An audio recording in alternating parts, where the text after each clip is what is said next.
Hello everyone, welcome back to our mini vlog. So আজি morning আপোনালোকৰ morning walk কৰি আহি পাই এক্চুৱেলি যেহেতু মই বিহুৰ ঘৰ নগ'লো সেইটো কাৰণে ভাইটিহঁত গ'ল ভাইটিহঁতে গৈছে চ' ভাইটিহঁত আহোঁতে চুনচুনি আপোনালোকৰ পিঠা চিঠাকে দি পঠাইছিলে আৰু আপোনালোকৰ এইটো তেল পিঠা বনাবৰ কাৰণে দি পঠাইছিলে এণ্ড মই চব মোৰ মানে ইমান গোল চোল ধুনীয়া ধুনীয়া নহয় আৰু খাবলৈ পালেই হ'ল চ' মই এনেকেই মানে আপোনালোকক বনাই খাওঁ আৰু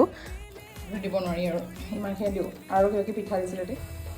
দেখি ইমান ভাল লাগিছে মোৰ একচুৱেলি তেল পিঠা ফেভৰেট হয় মই তেল পিঠা খাই বহুত ভাল পাওঁ চ' কিনো হৈছে এণ্ড ভাইটি হট নহয় দেই ভাইটি মানে মোৰ ভাগৰ আপোনাৰ ইমান বেছি মানে গ্ৰামাৰ মিষ্টেক হয় নহয় আছামিজতো গ্ৰামাৰ মিষ্টেক হয় ইংলিছতো গ্ৰামাৰ মিষ্টেক হয় হিন্দীতো চবতে হয় চ' এতিয়া ভাইটি হ'ব লাগিছে চ' ভাইটি হট কৰি দিছোঁ হোৱাটএভাৰ এণ্ড আপোনাক মোক কৈছে আজিকালি ইমান একদম মানে মৰ্নিং সেইটো হৈছে এণ্ড তাৰপিছত আপোনালোকে আহি পাই পেলাই একেবাৰে ফ্ৰুটছ খালোঁ মানে অলপ এনেই দেখাই দিছোঁ আৰু আপোনাক এণ্ড আপোনালোকক আজি বতৰটো এবাৰ দেখাই দিওঁ আপোনালোকক এইয়া বৰষুণ দিওঁকৈ আছে চ' আপোনালোকক বৰষুণ দিব ৰাস্তাত আৰু গ'লোঁ আৰু মই আৰু বিদিশা